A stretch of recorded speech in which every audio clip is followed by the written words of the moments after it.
One thing that you've probably heard over and over about habit formation is not true. And what I'm referring to is this idea that if you are very specific about exactly when you're going to perform a particular habit, that you are more likely to perform that habit.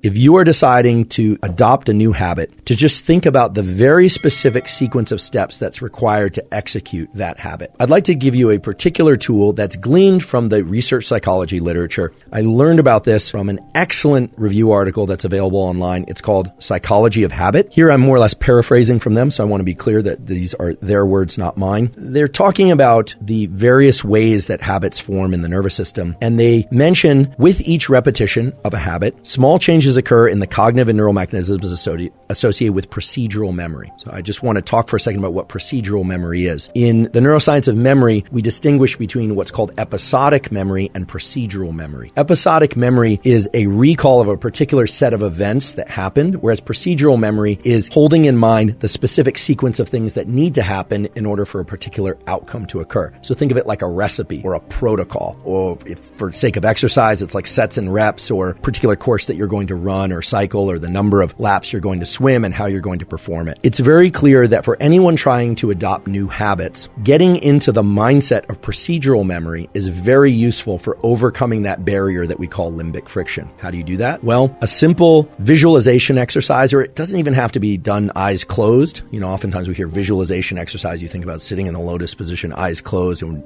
trying really hard to visualize something. It doesn't need to be anything like that. It can simply be, if you are deciding to adopt a new habit, to just think about the very specific sequence of steps that's required to execute that habit. And I'll use a trivial example, but this could be applied to anything. Let's say I want to get into the habit of making myself or someone else in my household a cup of espresso every morning. I would actually think through each of those steps, walk into the kitchen, turn on the espresso machine, draw the espresso, walking through each of those steps from start to finish. And it turns out just that simple mental exercise done once can shift people toward a much higher likelihood of performing that habit regularly, not just the first time, but as they continue out into the days and weeks that follow. So that's remarkable to me. And the literature is really robust. Just one mental exercise of thinking through what are the sequence of steps required in order to perform this habit from start to finish can shift the likelihood of being able to perform that habit from unlikely or to moderately likely to very likely over time. And that's because it pulls from this process that involves our hippocampus and our neocortex and other areas of our brain and nervous system that engage in procedural memory. It shifts the brain towards a mindset, if you will. It's more of a neural circuit set, it would be more accurate, but a mindset